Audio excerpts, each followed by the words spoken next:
Well, we are trying something new at the Whistling Woodlands today. You can see I'm standing next to one of our water holes that we rave about through the growing season, through the summer, and then hunting over them, of course, in the fall. But this is a new experiment. So hear me when I say we're not pushing this on you. We're not trying to advocate that you do this in all your water holes, but we are trying something to see if we can improve our late season hunting strategy here. And so we've got this big food plot behind me that was planted in soybeans that got hit pretty hard, and then it got planted in a cool season crop. So we've got a late season forage and a forage through the fall, but we have this water hole which typically late season freezes over. We've noticed that deer still use it some, but in looking around the property and seeing different places where water is open and seeing the amount of deer activity, it's led us to believe that if we kept these little water holes open, that we may increase our deer opportunities and our hunting success.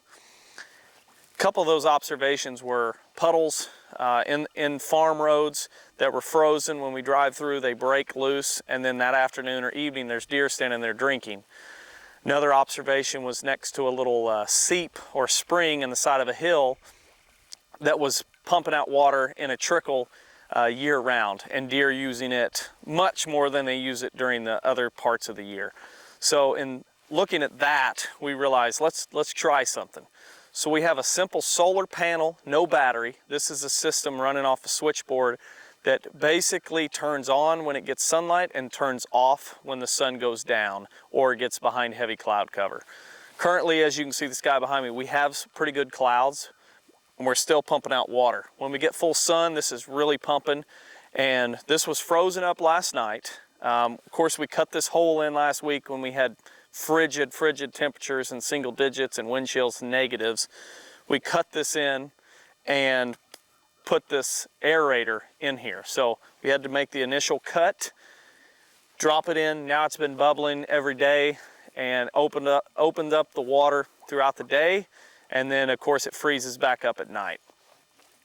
The hunting strategy involved here with this system is it's going to be frozen at a couple hours after dark, and it's going to be frozen throughout the night, and then at some point during the morning it's going to start bubbling. It's going to break that ice, so we'll have a broken ice or an open water from sometime in the morning when it finally thaws to sometime right at dark or shortly after dark when it freezes back over.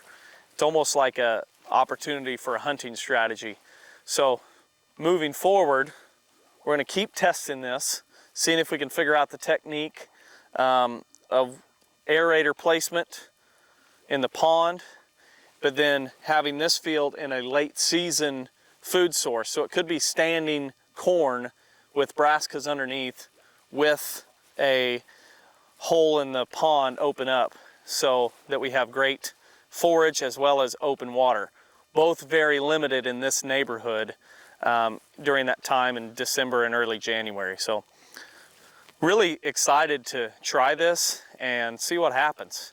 Obviously deer season's over, so we're going to keep watching it through the winter, and then we'll have this for sure ready next December during late muzzleloader season here in Missouri.